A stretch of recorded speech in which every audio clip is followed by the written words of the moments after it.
We must be firm today. This raises the question, can diplomacy stop this threat? Well, the only diplomatic solution that would work is one that fully dismantles Iran's nuclear weapons program and prevents it from having one in the future. President Obama rightly said that Iran's conciliatory words must be matched by transparent, verifiable, and meaningful action. And to be meaningful, a diplomatic solution would require Iran to do 4 things. First, cease all uranium enrichment. This is called for by several Security Council resolutions. Second, remove from Iran's territory the stockpiles of enriched uranium.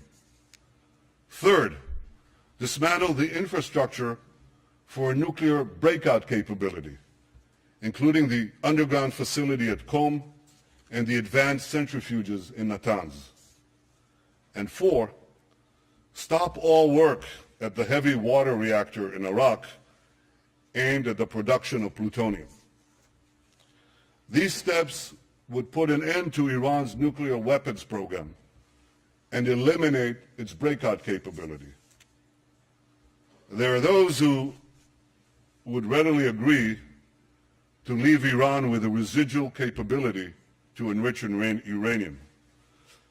I advise them to pay close attention to what Rouhani said in a speech to Iran's Supreme Cultural Revolutionary Council. This was published in 2005. I quote, here's what he said. A country that could enrich uranium to about 3.5% will also have the capability to enrich it to about 90%. Having fuel cycle capability virtually means that a country that possesses this capability is able to produce nuclear weapons. Precisely. This is why Iran's nuclear weapons program must be fully and verifiably dismantled. And this is why the pressure on Iran must continue.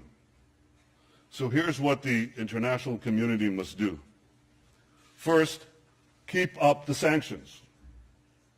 If Iran advances its nuclear weapons program during negotiations, strengthen the sanctions.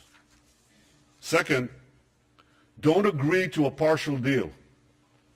A partial deal would lift international sanctions that have taken years to put in place in exchange for cosmetic concessions that will take only weeks for Iran to reverse. Third, lift the sanctions only when Iran fully dismantles its nuclear weapons program. My friends, the international community has Iran on the ropes. If you want to knock out Iran's nuclear weapons program peacefully, don't let up the pressure. Keep it up. We all want to give diplomacy with Iran a chance to succeed. But when it comes to Iran, the greater the pressure, the greater the chance. 3 decades ago, President Ronald Reagan famously advised, trust but verify. When it comes to Iran's nuclear weapons program, here's my advice. Distrust, dismantle, and verify. Ladies and gentlemen, Israel will never acquiesce to nuclear arms in the hands of a rogue regime that repeatedly promises to wipe us off the map. Against such a threat, Israel will have no choice but to defend itself. I want there to be no confusion on this point. Israel will not allow Iran to get nuclear weapons. If Israel is forced to stand alone, Israel will stand alone.